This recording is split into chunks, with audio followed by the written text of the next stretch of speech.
Hello friends, welcome to Nistha Gallery. ഇന്ന് ഞാൻ ഇവിടെ എത്തിയിട്ടുള്ളത് ഒരു ചിക്കൻ കട്ട്ലേറ്റിന്റെ റെസിപ്പിയുമായിട്ടാണ്. ചിക്കൻ കട്ട്ലേറ്റ് എങ്ങനെ തയ്യാറാക്കുന്നതെന്ന് നോക്കാം. വീഡിയോയിലേക്ക് പോകുന്നതിന് മുന്നേ നമ്മുടെ ചാനൽ നിങ്ങൾ ഇതുവരെ സബ്സ്ക്രൈബ് ചെയ്തില്ലെങ്കിൽ ഉടനെ സബ്സ്ക്രൈബ് ചെയ്യുക. പുതിയ വീഡിയോസ് ലഭിക്കുന്നതിനായി തൊട്ടടുത്തുള്ള ബെൽ ഐക്കൺ കൂടി പ്രസ് ചെയ്യുക. അപ്പോൾ നിങ്ങൾക്ക് നമ്മുടെ പുതിയ വീഡിയോസിന്റെ നോട്ടിഫിക്കേഷൻസ് ലഭിക്കുന്നതാണ്. അപ്പോൾ നമുക്ക് ചിക്കൻ കട്ട്ലേറ്റ് എങ്ങനെ തയ്യാറാക്കുന്നതെന്ന് നോക്കാം.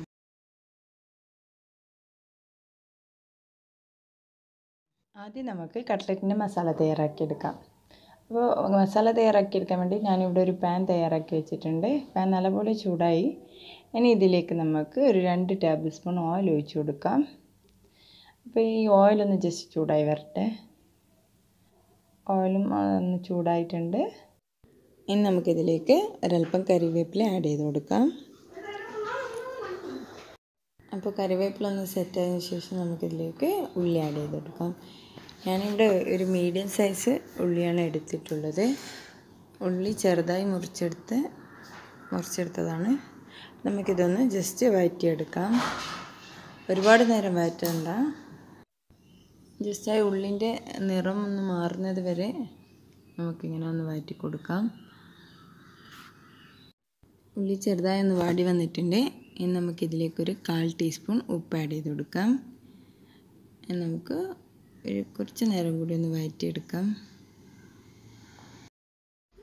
ഇനി നമുക്കിതിലേക്ക് പച്ചമുളകും ഇഞ്ചിയും വെളുത്തുള്ളിയും ഇട്ട് ജസ്റ്റ് ഒന്ന് വഴറ്റിയെടുക്കാം. മുളകിൻ്റെ അളവൊക്കെ ഓരോരുത്തരുടെ എരിവിനനുസരിച്ച് നമുക്ക് ചേർക്കാം. നമുക്ക് ഇതിൽ കുരുമുളക് പൊടി ഇടുന്നത് കൊണ്ട് കൂടുതൽ പച്ചമുളകിൻ്റെ ആവശ്യമില്ല. ഞാനിവിടെ 4 പച്ചമുളകാണ് ആഡ് ചെയ്യുന്നത്. 4 പച്ചമുളക് ചെറുതായി അരിഞ്ഞിട്ട് കൊടുക്കാം. ഞാനിതിലേക്ക് ഒരു 1/4 ടീസ്പൂൺ മഞ്ഞൾപ്പൊടി കൂടി ഇട്ടിട്ടുണ്ട്. എൻ്റെ അടുത്ത് ആ വീഡിയോ മിസ്സായി പോയതാണ്. അപ്പോൾ നമുക്കിത് നല്ലപോലെ ഒന്ന് ഇളക്കി കൊടുക്കാം. നന്നായി ഇളക്കിയതിന് ശേഷം നമുക്കിതിലേക്ക് ഷ്രെഡ് ചെയ്ത് വെച്ച ചിക്കൻ ആഡ് ചെയ്ത് കൊടുക്കാം. ഞാനിവിടെ 1 കപ്പ് ചിക്കനാണ് എടുത്തിട്ടുള്ളത്. ഒരു 250 ഗ്രാമോളം ചിക്കനാണ്. ചിക്കൻ ഞാൻ മഞ്ഞൾപ്പൊടിയും മുളക് പൊടിയും ഉപ്പും ഇട്ട് വേവിച്ചെടുത്തതാണ്. അതിന് എല്ലൊക്കെ മാറ്റിയിട്ട് മിക്സിയിലൊന്ന് ജസ്റ്റ് ക്രഷ് ചെയ്തെടുത്തിട്ടാണ് ഞാൻ ഇതിലേക്ക് ആഡ് ചെയ്തിട്ടുള്ളത്. അപ്പോൾ ഇത് നല്ല പോലെ ഇളക്കി കൊടുക്കുക. നന്നായി ജോയിൻ ചെയ്തെടുക്കാം. ഒരു 1/2 ടീസ്പൂൺ കുരുമുളക് പൊടി ആഡ് ചെയ്ത് കൊടുക്കാം. എന്നിട്ട് ഒന്ന് നന്നായിട്ട് ഇളക്കി കൊടുക്കാം. നന്നായി മിക്സ് ചെയ്തെടുക്കുക. നമ്മുടെ ഇതിൽ പച്ചമുളകിൻ്റെ എരിവിനേക്കാൾ കൂടുതൽ കുരുമുളകിൻ്റെ എരിവാണ് നമുക്കിതിന് മുന്നിൽ നിൽക്കേണ്ടത്. നന്നായി ഇളക്കിയതിന് ശേഷം ഇതിലേക്ക് ഒരു പിടി മല്ലിയില ചേർത്ത് കൊടുക്കാം. എന്നിട്ട് ഇതെല്ലാം കൂടി ഒരിക്കൽ കൂടി നന്നായി ഇളക്കിയെടുക്കാം.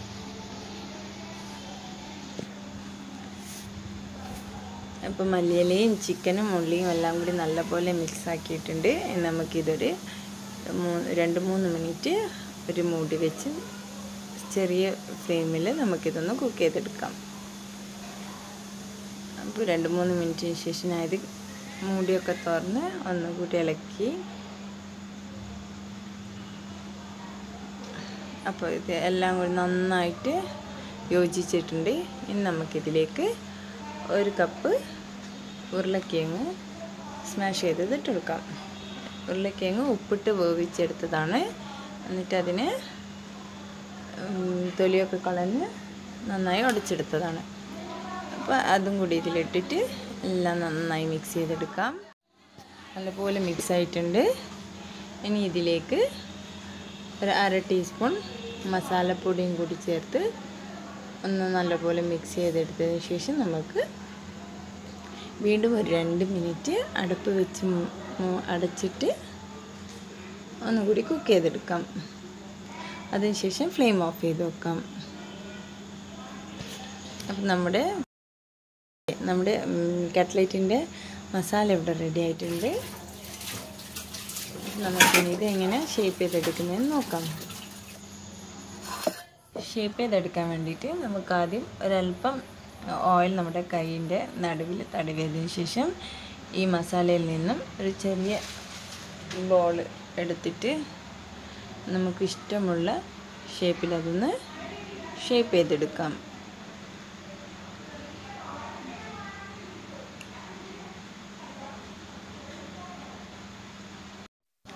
ഞാനിവിടെ ഈ ഒരു ഷേപ്പിലാണ് ഇതിനെ ഷേപ്പ് ചെയ്തെടുക്കുന്നത്. നേരിയതാവാനും പാടില്ല, എന്നാൽ കൂടുതൽ തടിയും പാടില്ല.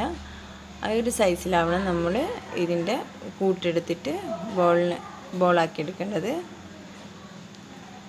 നമുക്ക് ഇതേപോലെ എല്ലാ മസാലയും ബോളാക്കി ഷേപ്പ് ചെയ്തെടുക്കാം. ഞാനിവിടെ ഓവൽ ഷേപ്പാണ് ചെയ്യുന്നത്.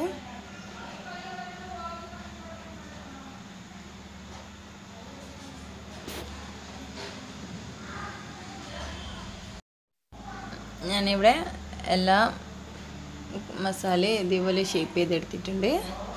ഇനി നമുക്കിത് ഫ്രൈ ചെയ്യാൻ വേണ്ടിയിട്ട് ജസ്റ്റ് ഒന്ന് കോട്ട് ചെയ്തെടുക്കണം. അപ്പോൾ ഇത് കോട്ട് ചെയ്യാൻ വേണ്ടിയിട്ട് ഞാനിവിടെ 2 മുട്ട എടുത്തിട്ടുണ്ട്. ഒരല്പം ഉപ്പും ഇട്ടിട്ട് ഇതൊന്ന് ജസ്റ്റ് ഉടച്ചെടുക്കാം. നല്ലപോലെ ഉടച്ചെടുക്കുക. പിന്നെ കുറച്ച് ബ്രെഡ് ജസ്റ്റ് ഒന്ന് പൊടിച്ചെടുത്തതാണിത്. അപ്പോൾ നമുക്ക് ഓരോ കട്ട്ലറ്റും ഈ മുട്ടയിൽ മുക്കി ബ്രെഡ് ക്രംസിൽ മുക്കിയിട്ട് സെറ്റ് ചെയ്തെടുക്കാം.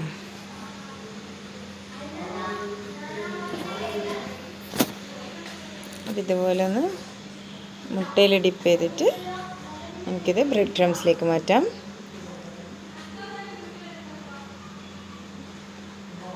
ഇതേപോലെ എല്ലാ കട്ട്ലറ്റും ചെയ്തെടുക്കാം.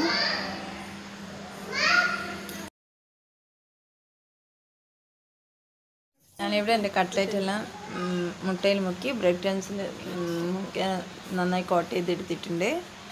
ഇനി നമുക്കിത് ഫ്രൈ ചെയ്തെടുക്കണം. ഇപ്പോൾ ഫ്രൈ ചെയ്യാൻ വേണ്ടി ഞാനിവിടെ ഒരു കടായി തയ്യാറാക്കിയിട്ടുണ്ട്. കടായി നല്ലപോലെ ചൂടായിട്ടുണ്ട്. ഇനി നമുക്കിതിലേക്ക് ഫ്രൈ ചെയ്യാൻ ആവശ്യത്തിന് ഓയിൽ ഒഴിച്ചു കൊടുക്കാം. അപ്പോൾ ഓയിലൊന്ന് നന്നായി ചൂടായി വരട്ടെ. ഇതുവരെ നമുക്ക് വെയിറ്റ് ചെയ്യാം.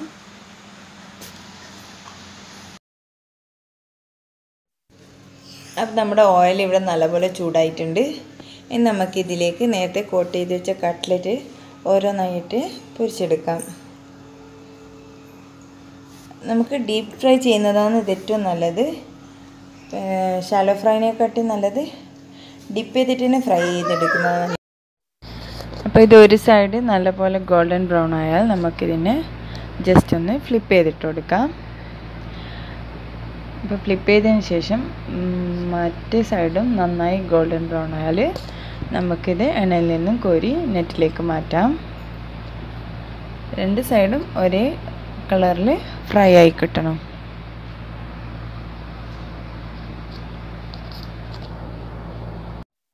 അപ്പോൾ എൻ്റെ കട്ട്ലറ്റ് ഇവിടെ നല്ലപോലെ ഫ്രൈ ആയിട്ടുണ്ട്. നമുക്കിതിന് നെറ്റിലേക്ക് മാറ്റാം.